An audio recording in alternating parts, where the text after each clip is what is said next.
Mi te quiere que maneira de pensa, cambio climático é uma crise que nós está atendendo, não é somente Covid e retorno de guerra na Ucrânia ou a guerra de Israel, mas também cambio climático. No mais é nota crise que está dando maneira choque, maneira a guerra está dando assim visível, algo que vai pouco a pouco. E me te quiere na Aruba tudo gente com se realizar e cambio. Ora que nós temos temporada na largo de secura e nós temos temporada na intenso de lluvia, que causa hoje em dia mais dano que antes.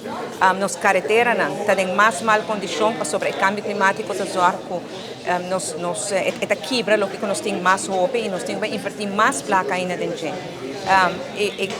Preocupação mais grande nós temos nos beach, com a nossa economia, da nossa maneira de viver, e bota mira que o beach não está afetado para o uso de roupa higiênica, mas também dor de cambio climático. Nós temos uma quantidade grande de retorno, que também é tema aqui, mas seguro que a grande maioria da nossa população está consciente disso aqui.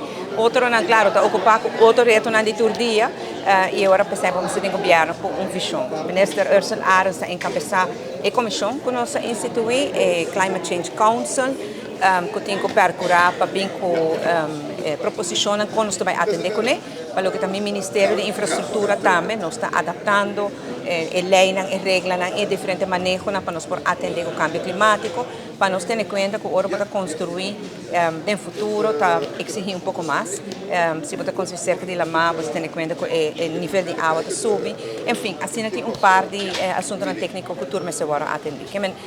É tarefa nosso radar, é da onde a crise que nós está atendendo com ele, mesmo editora outra. Bom, me quiere não necessariamente tudo lei está antiquada, tem algumas coisas que se vão adaptar, para o custo cambia. Ora, vou trazer uma lei, eigenlijk, vou ter que ter em conta que uma lei vai para roubar tempo. E nossa lei não está mal, é fundamento que nossa legislação está bom, e está tendo em conta que o cambio. Lo que se bloquear roubar coisas reguladas em lei, é um debate que nós temos. Porque tudo hora porque é demasiado coisa em uma lei, porque é não está hora de cambio.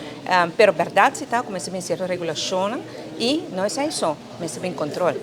E sei no qual nós está falta, nós está trabalhando também para criar aparato que vai controlar o cumprimento de diferentes leis.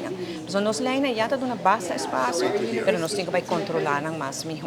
E me quero a conferência de AUE que na universidade, me felicitar a Universidade de Aruba com a organização aqui, me impressionar de nível de conferência, porque me vejo que tem participação de 8 pessoas, apesar de nós ter papo de isla, toch tem pessoas de país grande e não país que regularmente está visitando Aruba, sino país que pileu também. E botar mira que Aruba está atraindo para sobre conosco por estar proativo de tema aqui. Felicitar a Universidade de Aruba País aqui, me felicitar organizador, me desejar um bom êxito da conferência aqui.